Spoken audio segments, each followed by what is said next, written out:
Una tormenta de nieve azotaba Washington, D.C. cuando despegó un vuelo rutinario a Florida. De repente, el avión comenzó a agitarse. 24 segundos después, se estrelló contra un transitado puente de autopista y se hundió en el río helado que pasaba por debajo. Murieron 78 personas y se puso en marcha una operación de rescate desesperada. ¿Cómo se convirtió un vuelo rutinario en uno de los desastres aéreos más trágicos de la historia? Ahora un equipo de expertos descubrirá lo que derribó exactamente al vuelo 90 de Air Florida. Los desastres no ocurren sin más. Son una cadena de acontecimientos críticos. Desentrañaremos las pistas e iniciaremos la cuenta atrás hacia esos segundos catastróficos finales. Segundos catastróficos. Accidente aéreo en Potomac. Estados Unidos. Washington, D.C. 13 de enero de 1982. 12:30. Joe Staley, ejecutivo de una gran empresa de telecomunicaciones, llegó al Aeropuerto Nacional de Washington con su secretaria, Nikki Felch. Joe y Nikki iban a Tampa, en Florida, de viaje de trabajo. Tenían previsto partir a las 2:15 de la tarde en el vuelo 90 de Air Florida. En el exterior hacía un tiempo fuera de lo normal. Washington, D.C. estaba sufriendo uno de los peores inviernos en décadas. La tormenta se intensificó y la temperatura cayó a 4 grados bajo cero. El Aeropuerto Nacional de Washington se encontraba a 5 kilómetros al sur de la colina del Capitolio, a orillas del río Potomac. 1:38 de la tarde. Todos los aviones permanecían en tierra mientras las máquinas quitanieve despejaban las pistas. En la puerta 12, el vuelo 90 de Air Florida, un Boeing 737, retrasó su hora de salida.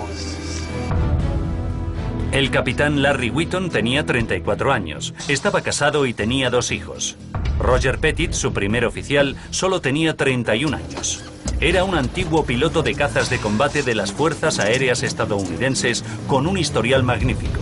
Pero ambos hombres tenían menos de 3 años de experiencia pilotando 737. A las 2 de la tarde, los pasajeros empezaron a embarcar en el vuelo 90 que iba medio lleno.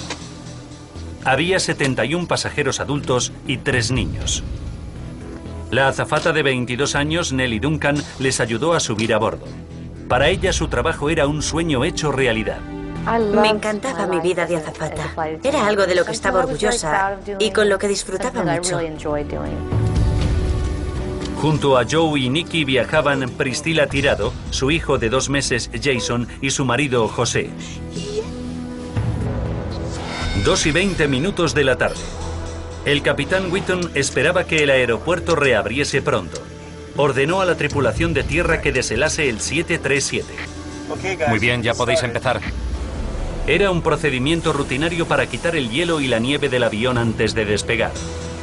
3:35 de la tarde. El vuelo 90 comenzó finalmente a maniobrar por la pista con 1 hora y 20 minutos de retraso. Whitton y Pettit repasaron la lista de comprobaciones posteriores al arranque. ¿Antihielo? Apagado. ¿Unidad auxiliar de potencia? Funcionando. Después el vuelo 90 se colocó en la cola para despegar detrás de otro avión. Vaya, qué mal está. Nunca había visto tanta nieve. Ambos pilotos comprobaron que tenían hielo en las alas. Pettit estaba preocupado. Hacía mucho que no teníamos que deshelar el avión. 3:59 de la tarde y 45 segundos. En marcha. Muy bien. El 737 comenzó a rodar por la pista. Segundos después, el indicador del empuje superó el nivel marcado para el despegue. Dios, fíjate en eso. Pettit reaccionó ralentizando la marcha, pero le estaba costando más tiempo del habitual alcanzar la velocidad de despegue de 144 nudos. Algo no va bien. Y los indicadores del panel de mando marcaban cosas extrañas. Se notaba que no íbamos ni de lejos a la velocidad normal de los 737 en los que viajaban todas las semanas. Al final, el vuelo 90 alcanzó la velocidad de despegue y se levantó del suelo. Perfecto.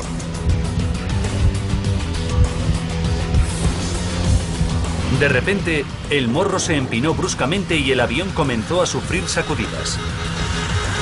Los pilotos sabían que tenían un grave problema. La posición del morro del vuelo 90 producía tanta resistencia que el avión perdió velocidad rápidamente. Tranquilo, solo necesitamos 500. Si el 737 se ralentizaba demasiado, se pararía y caería del cielo. El capitán Wheaton ordenó al primer oficial Pettit que bajase el morro empujando la palanca de control hacia adelante. Adelante, adelante. Pero tampoco podía bajar el morro demasiado o el avión dejaría de ascender. A 500 metros de distancia, la intensa nieve había provocado un atasco en el puente de la calle 14 sobre el río Potomac. 4 de la tarde y 53 segundos. A una altitud de 107 metros, el vuelo 90 dejó de repente de ascender y empezó a caer. El capitán Wheaton adelantó las palancas al máximo para obtener la máxima potencia. Pero era demasiado tarde. Los conductores que pasaban por el puente de la calle 14 escucharon el ruido de los motores del avión. Estamos cayendo. Larry, estamos cayendo.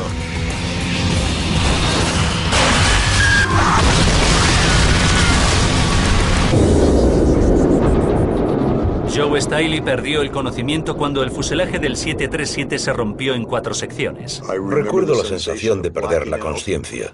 Y recuerdo que al perder el conocimiento le pedí a Dios que me ayudase. Los desconcertados testigos se congregaron en el puente y las orillas del río. Un cámara de televisión grabó estas imágenes pocos minutos después. El 737 había desaparecido casi entero, excepto la sección de la cola. Joe y Nicky lograron llegar a una pequeña isla de restos junto a otros 4 supervivientes. Una era la joven madre Priscilla Tirado y otra la azafata Kelly Duncan. Los servicios de emergencia llegaron segundos después, pero sus botes hinchables no podían avanzar entre el hielo. Fue un golpe devastador para Kelly. Empecé a perder la esperanza. Me pareció que realmente era así como iba a morir. 4 y 6 minutos de la tarde. La unidad de helicópteros de la policía se encontraba en Anacostia Park, a 2,5 kilómetros del lugar del accidente. Vamos para allá. El piloto Don Usher era un veterano de Vietnam curtido por el combate. Se puso en marcha de inmediato junto al sanitario Jane Windsor. 4 y 10 minutos de la tarde. Lenny Stadnick, de 28 años, llegó al lugar del siniestro. A Lenny le había llamado la atención el accidente cuando volvía a casa de su trabajo de oficinista en el centro de Washington. Cuando me acerqué a la orilla del río, el panorama era inquietante. Estaba nevando y en mitad del silencio que reina cuando nieva, alguien gritó pidiendo ayuda desde el río. 4 y 22 minutos de la tarde.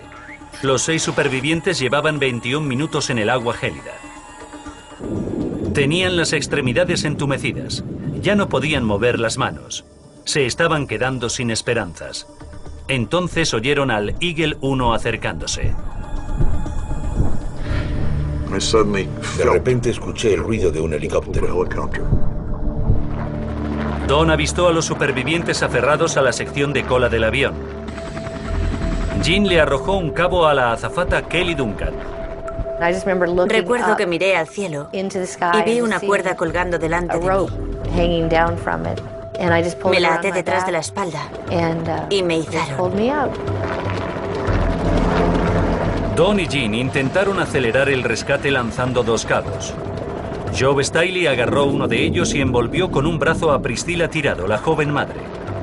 Nicky Phelps, la secretaria de Joe, agarró la otra cuerda. Pero Joe comprobó con horror que estaba demasiado herida para poder sujetarse. Segundos después, a Joe se le soltó Priscilla. El Eagle 1 puso a Joe a salvo. La tripulación sabía que Nicky permanecería a flote porque llevaba chalecos salvavidas. Su prioridad inmediata era Priscilla, cuyas posibilidades de supervivencia estaban al límite después de 30 minutos en el agua helada. Lenny Stadnik se quedó horrorizado cuando vio a Priscilla en el agua. Estaba tan cerca que se le veía la expresión de la cara. Tenía los ojos desorbitados, como si fuera a entrar en estado de shock. Priscilla se escurría una y otra vez del flotador. Traumatizada, exhausta y cegada transitoriamente por el combustible del avión, comenzó a ahogarse. Lenny se dio cuenta de que no podía seguir mirando. Pensé que iba a morirse si no me lanzaba a por ella.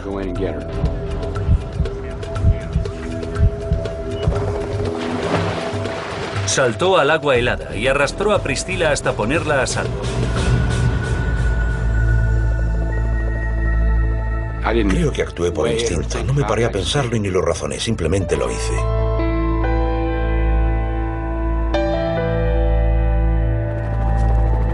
Entonces, el Eagle One volvió a buscar a Nikki, pero estaba demasiado débil para agarrarse al flotador.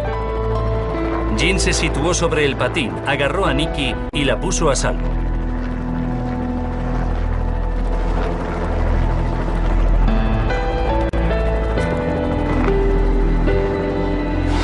A las 4:35 de la tarde, el rescate había concluido. Murieron 74 de los pasajeros y tripulantes del 737. Y 4 personas más fallecieron en el puente, elevando la cifra total de muertos a 78. Solo 5 personas sobrevivieron a la tragedia, pero de milagro. ¿Cómo se transformó un vuelo rutinario en uno de los accidentes aéreos más horribles de Estados Unidos? Ahora profundizaremos en la investigación para revelar la calamitosa cadena de sucesos que provocó el accidente del vuelo 90 de Air Florida.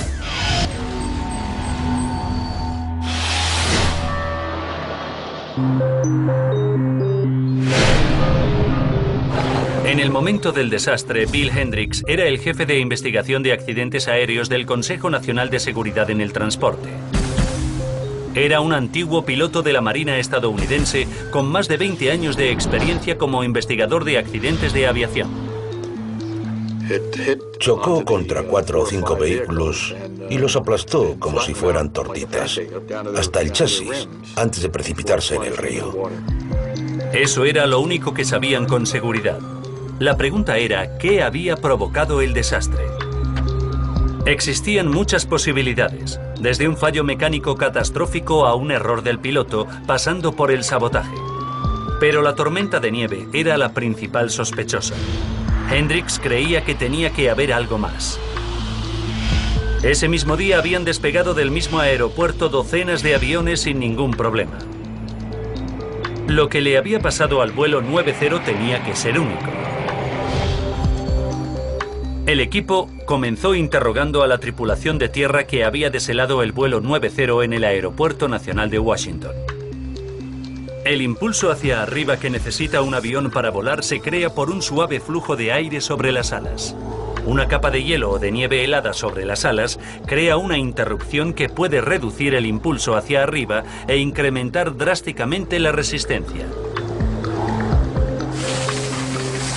Los expertos denominan contaminación a este problema. La tripulación de tierra insistió en que el vuelo 90 había quedado totalmente libre de hielo antes de maniobrar por la pista. Pero los investigadores profundizaron más y descubrieron un hecho intrigante. El operario que había deshelado el costado derecho del avión se había confundido con la temperatura del aire. Pensó que era de 4 grados cuando en realidad era de 4 grados bajo cero. Como resultado, había rociado ese flanco del avión con menos de la cantidad recomendada de producto anticongelante. El trabajo para eliminar el hielo de ese lado del avión no fue exhaustivo, fue más bien mediocre. Pero los investigadores sabían que aquello no constituía ni mucho menos una prueba concluyente de que el vuelo 90 estuviera contaminado de hielo y nieve cuando despegó. La tripulación de tierra había empleado la misma unidad de deshielo en otro avión sin ningún incidente. Y aunque había sido un trabajo de calidad inferior, había cumplido su función adecuadamente. Necesitaba obtener más pruebas. Los investigadores recurrieron a los supervivientes. Los supervivientes que iban en el avión oyeron ruidos, notaron sacudidas y vibraciones y escucharon sonidos. Suministraron un montón de información. Joe Staley contó que el vuelo 90 se había sacudido violentamente antes de estrellarse. Sus palabras confirmaron las sospechas del investigador. Sabía que podía ser el resultado de la interrupción del flujo del aire sobre las alas por el hielo y la nieve.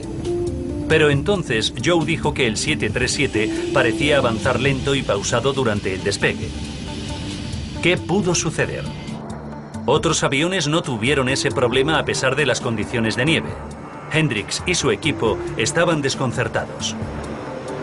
Y necesitaban pruebas, y las pruebas yacían en el fondo del río Potomac. Las dos cajas negras cruciales continuaban desaparecidas. Encontrarlas era una labor ímproba. Entonces, 7 días después del accidente, un buceador percibió una débil señal. La siguió a través del agua helada y el haz de su linterna primero enfocó una de las cajas negras del avión y luego la otra. Era el momento por el que todos los investigadores habían estado rezando. Estaban a punto de averiguar lo que había pasado exactamente en los segundos previos al accidente. Vaya, qué mal está. Nunca había visto tanta nieve. Hacía mucho que no teníamos que deshelar el avión. El equipo se quedó asombrado cuando comprobó que ambos pilotos habían visto nieve en las alas y, sin embargo, no habían regresado para retirarla. Pero cuando las pruebas comenzaban a cobrar sentido, los investigadores se dieron cuenta de que algo no encajaba. Se quedaron perplejos con los comentarios del primer oficial Pettit sobre lo que marcaba el instrumental de vuelo. Dios, fíjate en eso. No puede estar bien, ¿no? Para averiguar lo que le preocupaba, recurrieron a la grabadora de datos de vuelo. Y enseguida surgió otro misterio. Descubrieron que el superviviente Joe Stiley tenía razón. El 737 había tardado 45 segundos en alcanzar la velocidad de despegue, 15 segundos más de lo normal. El hecho de que el avión estuviera contaminado por el hielo y la nieve podía haber ralentizado ligeramente el despegue, pero no 15 largos segundos. El equipo se dio cuenta de que algo más tuvo que fallar en el 737. Pero no sabían lo que era. Los investigadores examinaron los sonidos de bajo nivel del motor captados por la grabadora de voz de la cabina. Mediante una técnica llamada análisis de espectro de sonido, tradujeron esas frecuencias de sonido a lecturas del empuje.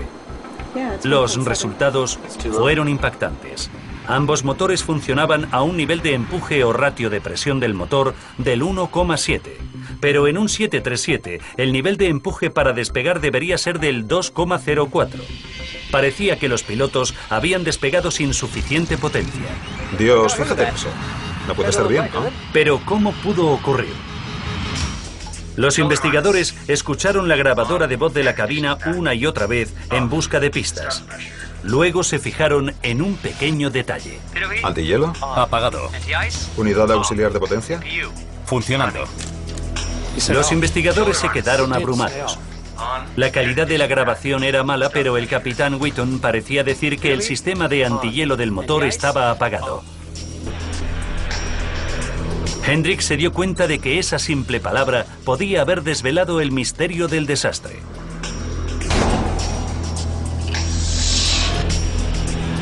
Sabía que las lecturas del empuje de ambos motores del 737 las generaban dos sensores.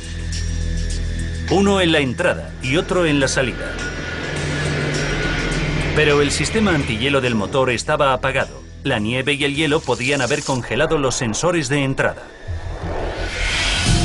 En otros 737 eso había provocado que los pilotos recibieran lecturas erróneas que indicaban un empuje mayor del que realmente producían los motores. Si al vuelo 90 le había ocurrido eso, la tripulación podía haber despegado sin saberlo con un empuje insuficiente. Hendricks le pidió a Boeing que efectuase pruebas para confirmar el efecto de los sensores bloqueados por el hielo y la nieve. Los efectos eran dramáticos. El motor rápidamente generaba una lectura de un ratio de presión de motor del 2,04, pero en realidad estaba funcionando a un ratio de presión del motor de 1,7. Era exactamente el mismo nivel de empuje más débil que había revelado el análisis de espectro de sonido de los motores del vuelo 90. Entonces, los equipos de salvamento lograron sacar los motores accidentados del río. Los técnicos desmontaron los motores laboriosamente en busca de cualquier fallo mecánico, pero no encontraron nada. Luego inspeccionaron el sistema antihielo. Uno a uno examinaron los tubos que llevaban aire caliente a las áreas clave del motor. Los resultados fueron decisivos. Las válvulas del interior estaban cerradas. El sistema antihielo no había estado funcionando. Ahora recapitularemos los sucesos de aquel día nefasto y nos basaremos en las pruebas encontradas durante la investigación para revelar finalmente por qué se estrelló el vuelo 90. 13 de enero de 1982. Una serie de factores se combinaron para que se formase hielo y nieve en el avión del vuelo 90. El avión se roció con la mitad de la cantidad recomendada de producto anticongelante. El retraso permitió que se acumulase más nieve sobre el 737. 23 minutos antes del desastre. Wheaton y Pettit dejaron apagado el sistema de antihielo del motor. ¿Antihielo? Apagado. Como resultado, los sensores de ambos motores se congelaron y, como consecuencia, enviaron unas lecturas erróneas engañosamente elevadas a la cabina. 14 minutos antes del desastre. Los pilotos notaron que había una gruesa capa de nieve en ambas alas, pero en contra de lo estipulado no regresaron para retirar la nieve. 1 minuto y 3 segundos para el desastre. Pettit se mostró confuso por las inusuales indicaciones de los instrumentos de vuelo, pero el capitán decidió no abortar el despegue. 24 segundos antes del desastre, el vuelo 90 despegó con los indicadores marcando un empuje de 2,04. Pero como los cruciales sensores del empuje estaban congelados, el verdadero empuje era de solo 1,07. Al mismo tiempo, el hielo y la nieve que se aferraban a las alas interrumpieron dramáticamente el flujo de aire y redujeron el impulso hacia arriba.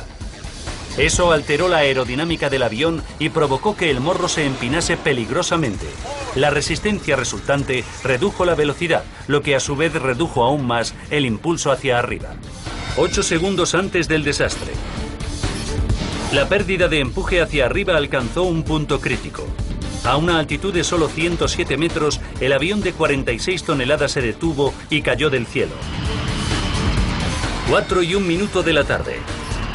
El vuelo 90 chocó contra el puente de la calle 14.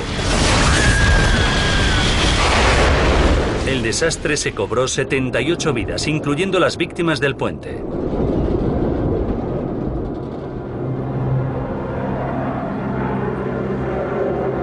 Tras recuperarse, el superviviente Joe Staley dejó su trabajo de ejecutivo y se estableció por su cuenta. Para la azafata Kelly Duncan, el accidente supuso un punto de inflexión. Dejó su trabajo de azafata y ahora es profesora en un colegio baptista de Miami. A consecuencia del desastre, las autoridades en materia de aviación promulgaron una serie de directivas para mejorar radicalmente todos los procedimientos de limpieza del hielo en los aviones. Incluyeron medidas específicas para garantizar que los sensores del empuje no se bloqueasen con el hielo. Los cambios provocados por este accidente han contribuido a que todos los aviones que despegan en invierno sean más seguros.